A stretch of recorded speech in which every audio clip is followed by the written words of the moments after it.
से क्या बदलाव हो रहे हैं ये आपने जाना। अब विस्तार से आपको इसके बारे में जानकारी देते हैं। सबसे पहला और बड़ा बदलाव जो होगा, जो आपके ऊपर असर करेगा, वो टैक्स कानून में बदलाव है। 1961 में चले आ रहे पुराना इनकम टैक्स एक्ट की जगह पर अब इनकम टैक्स एक्ट 2025 लागू हो रहा है और इसे आपको बेहतर तरीके से समझना होगा क्योंकि ये सबसे ज्यादा आपके ऊपर असर करेगा। और यही नहीं, अब असेसमेंट ईयर और प्रीवियस ईयर जैसे उलझाने वाले शब्दों की छुट्टी भी हो जाएगी और इसकी जगह पर सिर्फ एक टैक्स ईयर होगा और ये आपकी सहूलियत के लिए तैयार किया जा रहा है जो कि 1 अप्रैल से लागू हो जाएगा। देखिए, टैक्स कानून में दूसरा जो बदलाव होने जा रहा है वो है कि 12 लाख तक की कमाई पर नो टैक्स होगा, तो जो भी इसके दायरे में आएंगे उनके लिए भी बेनिफिशियल होगा। एक और जो बड़ा बदलाव 1 अप्रैल से होने जा रहा है उसकी जानकारी अब आपके सामने रख रहे हैं। फॉर्म 16 की जगह नए फॉर्म आ रहे हैं और इस फॉर्म को समझना बहुत ज्यादा जरूरी इसलिए भी है क्योंकि इससे भरकर ही आप इनकम टैक्स और बाकी चीजों को समझ पाते हैं। अब इसके इस्तेमाल में जो फॉर्म 16 है, इसके इस्तेमाल में आप फॉर्म 16A की जगह पर 1 अप्रैल से फॉर्म 130 और फॉर्म 131 आ जाएंगे और इससे टैक्स रिपेयरिंग और भी क्लियर हो जाएगा और ये व्यवस्थित होने की उम्मीद है। 1 अप्रैल से पैन कार्ड के लिए भी कुछ नियम बदले गए हैं जो सख्त कर दिए गए हैं। अब केवल आधार कार्ड जन्म तिथि का प्रमाण नहीं होगा बल्कि इसके साथ ही आपको 10वीं की मार्कशीट या फिर पासपोर्ट जैसे दस्तावेज भी लगाने होंगे।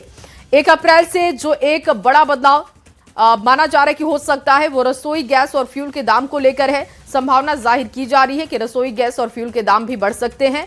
1 अप्रैल को घरेलू एलपीजी सिलेंडर की कीमतों में बदलाव हो सकता है, ये संभव माना जा रहा है। इससे पहले आपको बता दें, आज कमर्शियल गैस के दाम में बढ़ोतरी कर दी गई है और साथ ही सीएनजी, पीएनजी और एटीएफ एविएशन फ्यूल के दाम भी बदल सकते हैं जिसका असर आपके रोजाना खर्च और हवाई किराए पर पड़ेगा।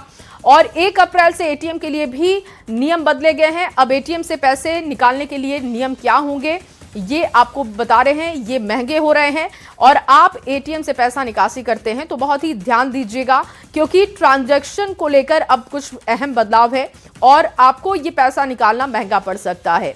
यूपीआई के जरिए अगर एटीएम से पैसे निकालने को फ्री लिमिट में गिनेंगे तो खास तौर से एचडीएफसी जैसे बैंक 5 ट्रांजैक्शन के बाद हर बार 23 रुपए आपसे लेंगे और बंधन बैंक की बात की जाए तो बैलेंस कम होने की वजह से ट्रांजैक्शन फेल होने पर 25 रुपए का आपको जुर्माना देना पड़ सकता है। इसके अलावा आपको बता दें कि यानी कि यूपीआई से पैसा निकालते समय ध्यान रखना होगा क्योंकि 5 ट्रांजैक्शन अगर होता है निजी बैंक के लिए तो फिर आपको 23 रुपए देने होंगे।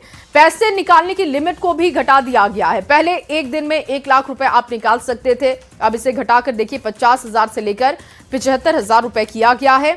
खासकर पीएनबी के कुछ खास डेबिट कार्ड्स पर इसको लागू किया गया है। अब ट्रेन टिकट कैंसिलेशन का नियम भी बदला है, ये भी समझ लीजिए क्योंकि अगर आप सफर करते हैं तो ये जानना बहुत जरूरी है।